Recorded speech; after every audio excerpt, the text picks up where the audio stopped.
maître Clédor tamit versé wu na ci dossier bi ndax moom tamit mënutoon ñëw mais yónnee na nit ñoo xam ne ñoo ko teewaloon maître Nane Ndiaye nag bi mu génnee ci foofu nga xam ne mooy jàkkaarloog juge bi kaddu yi la ñu bàyyil dañ koy dem seetaani rek dellu si waat si plateau bi. Au sortir de l'audience, il ressort que Pape Ndiaye est placé sous mandat de dépôt relativement à la provocation d'un attroupement, outrage à magistrat, intimidation et représailles contre un magistrat, discours portant du discrédit sur un acte juridictionnel, diffusion de fausses nouvelles, mise en danger de la vie d'autrui. Parallèlement, nous avons en fait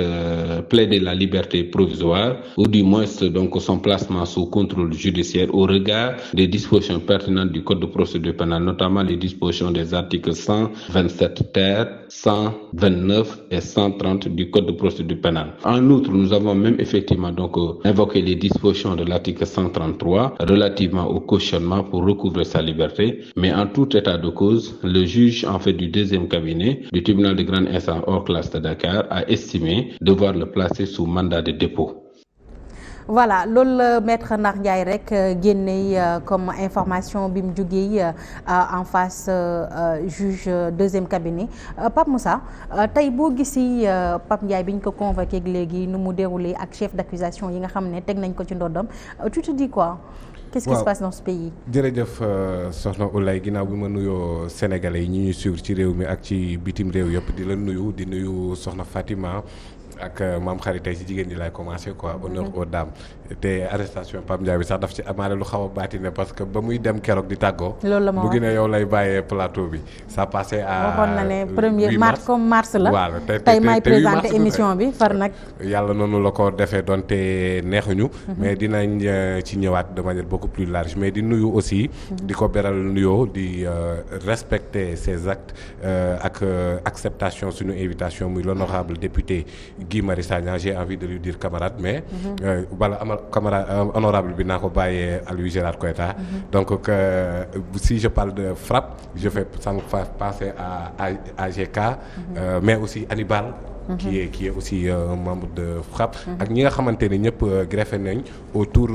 du combat yi nga xamante ne FRAPP da koy mener muy des combats panafricains et ça arrive à son heure ci yi xew Tunisie taxawaay bi nii bettuma ci ñoom donc di leen encourager bu baax ci li nga xamante ne ñoom la nekk di encourager Guy ci mission bi nga xamante ne askanu Sénégal ñoo ko sas muy député à l'Assemblée nationale qui n'a jamais cessé d'être d'ailleurs il a toujours été le représentant des Sénégalais et c'est un activiste dans l'âme mën na koo bañ ci connotation bi mais noonu la mel nature xam nga am ñoo xamante ne naturellement ñoom xeex injustice rek moom moo leen di tax a jóg donc di ko encourager ci siège boobu noonu alors bu ma dellu si waatee ci sa question dégg nañ léegi li maître Abdi Nar Ndiaye wax par rapport ak chef d'inculpation yi nga xamante ne moom la ñu ne dañ koo gàll ci loosu Pape Ndiaye monsieur Ndiaye bu équipe balance dina ma baal parce que ni mu waxee woon ma waxee xëy na du ma ko waxee nii parce que dafa am loo xamante ne man li ma doon dégg boobu ba léegi sax dama agsiwaat gis 6 chefs d'inculpation c'est-à-dire je pense que ne Guy a battu le record des arrestations et des mandats de dépôt au Sénégal bu ne lii man sax musuma koo daj ça veut dire que ni kii dañ ko doon xaar alors mais de ce que Pape a dit provocation d'un attroupement quoi quel attroupement Pape a provoqué franchement quoi ban at Pape ab wootewul manifestation mais loolu fan la xewee ak kañ la xew mais ñu ko wax quand même parce que la justice est rendue à notre nom ñun li nga xamante ne nag di nga ko wax suñu tur ay la yoon balaa moo yóbbaale ñun suñu connotation maanaam au nom du peuple sénégalais nañu wax loolu fan la tegu ban attroupement la Pape provoqué ak fan la ko provoqué mise en danger de la vie d'autrui mais Pape Ndiaye il n'est même pas capable de faire du mal à une fourmi Pape Ndiaye dafa mën a mettre en danger dundu kenn de par ses paroles sax ban côté moom moo def ne mise en personne ne comprend Pape weñ buy naaw sax mënu ko on le connaît pour l'avoir pratiqué les Sénégalais le connaissent pour l'avoir écouté di ko déglu chaque jour mais lépp loo xamante ne mi ngi koy wax di ko jël ci loo xamante ne askan wi moom moo tax mu yox mais mise en danger de la vie d'autrui kan la Pape Ndiaye mettre en danger sa vie ça veut dire que ni effectivement li nga xamante ne dañ ko doon jot mais mi ngi nii une tentative d'acharnement contre une personne parce que chef d'inculpation yi nga xam ne ñoom lañ doon dégg sax depuis des jours. Mais yooyu noonu sax buñ ci taxawee. gii nee na du citer tour il est très courtois mais man damay citer ay tour parce que il faut aussi que ñun ñi nga xamante ne danoo nekk ci réew mi ay la yéwén li nga xamante ne ñu ngi koy dénoncer chaque jour mooy ces procédures à géométrie variable qui épargnent certaines et frappent d'autres. Loolu dafa war a arrêter une bonne fois pour toutes parce que boo nee diffusion de fausses nouvelles mooy ne nit ki wax na lu dul dëgg quoi. fii moom du ma citer tour parce que ki ma bëgg a citer ci mbir yi. moo ne woon moom du ma sam signer décret pour rakkam. Finalement c'est une fausse nouvelle parce que def na ko. On va diminuer le mandat de 7 à 5 pour se conformer aux démocraties modernes. Finalement fausse nouvelle defu ko. bu ñu ko doon citer mën nañ toog fii ba suba. diffusion de fausse nouvelle. waxatuma la ak nag ci ñi nga xamante ne ñoom ay ñooñam lañ. parce que kii sax kenn mënu koo topp pour yooyu infraction maanaam boo ko waree topp rek haute trahison mais ay ñooñam ñoo xamante ne mais combien de choses ont été dites fii nii par de hauts responsables et qui ne se sont pas avérés vrais est-ce qu'ils ont été poursuivis personne kenn gisu ci benn mais am na benn chef d'accusation ñu ne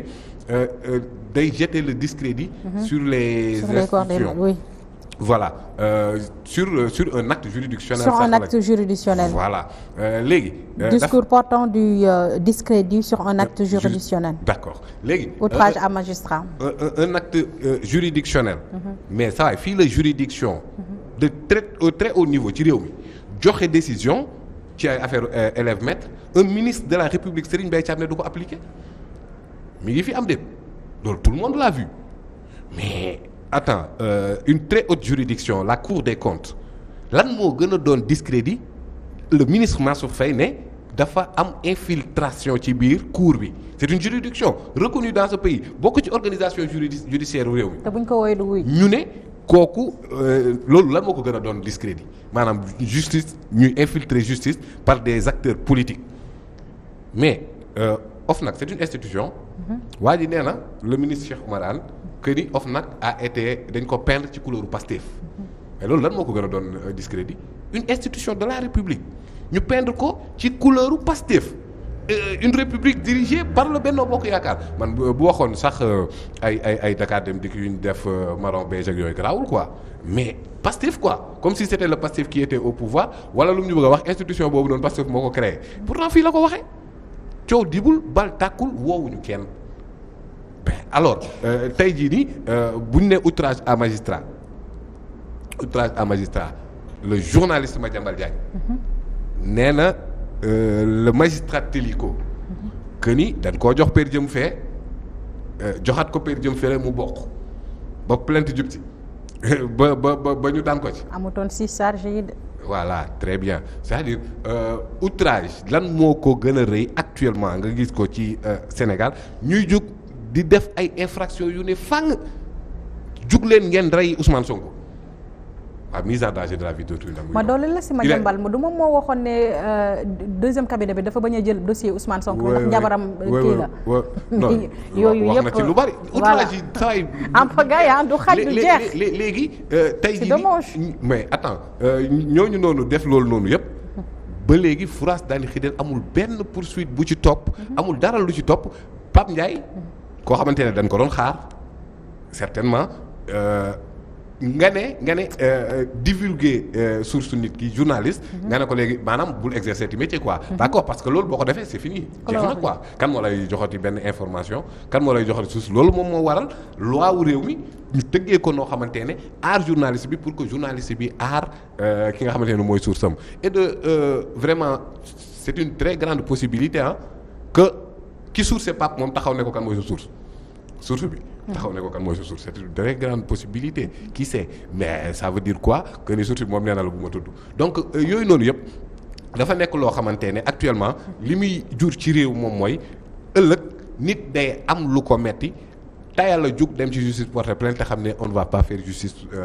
pour moom léegi mu war a mën a jël nag maintenant sa responsabilité pour defal justice boppam danger bi loolu la parce que justice ci réew même au-delà de la justice sociale rek ça joue des rôles économiques de stabilité sociale parce que dafa war a amaale une connotation pédagogique cette connotation pédagogique moom mooy que ni la répression à outrance nañ tëj par force nañ nangam loolu amul benn aspect pédagogique boo xamante ne dina ko ci réparer d'autant plus que saa yi la yowén da nga jàpp ne kii li mu wax amul mais dans la foulée de l'affaire Sweet Beauté combien de fois nga dégg avant ñu def ordonnance de renvoi bien avant ñu ne la juge bi lii lay décider déggoo ñaata yoon ñu ne la ay activistes républicains ne la chambre criminelle la mbir mi di yem boobu maa xam waxagul boobu chambre juge d'instruction waxagul woon loolu lan la anticiper sur la décision du juge ben c'est ce qu'il a fait c'est-à-dire dafa ne avant loolu ñoom lii lañ xalaatoon opinion quoi ñoom lii lañ bëggoon la fi jar lii nii yëpp am na ñoo xamante ne avant l'ordonnance de renvoi nee nañu que le juge d'instruction va amener le dossier à la chambre d'accusation on l'a dit ici combien de fois balaa procès bi di am l'ambassadeur de la France à l'époque avant le verdict de Karim Wade dafa jugoon ne buñ ko relaxer daf koy étonner oui dafa anticiper ci décision juge bi mais loolu la Pape Ndiaye wax di d'accord mais loolu amul mais lan moo waral lii léegi nag bon ma ciy profité waale aussi di massawu ay mbokkam parce que moom philosophie bi mu àndal parce que Pape kenn mun doo ko intimider lii yëpp préparé woon na ko psychologiquement dem donc moom il est tranquille mais ñi nga xamante ne mooy ñoom ay soppeem maa ngi gis léegi Amadou Dieng bu nekk Diourbel di wax ne Pape ma manque déjà c'est-à-dire ñooñu noonu sa famille ainsi de suite peut-être que ni mën nañu dékku lu ni mel parce que nit kese la mais ma leen di masawu bu baax te tamit di xam ni Pape Ndiaye est en mission man loolu laa gëm. ki nga xamante ne chaque jour yaa ngi ci média yi Pape ne traite pas de dossier lu dul justice prison ak nangam. bu ñu ko fa yóbbu nañ ko foo xamante ne. il est investi maintenant d'une mission la fa ne dana ko gën a xam dana gën a kii donc du courage à mon cher ami Pape Ndiaye. Khady da nga am question.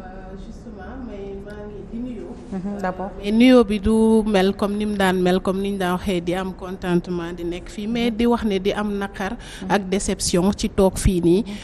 ci plateau bi sans Pape Ndiaye mais comme ni mu ñu ko waxee rek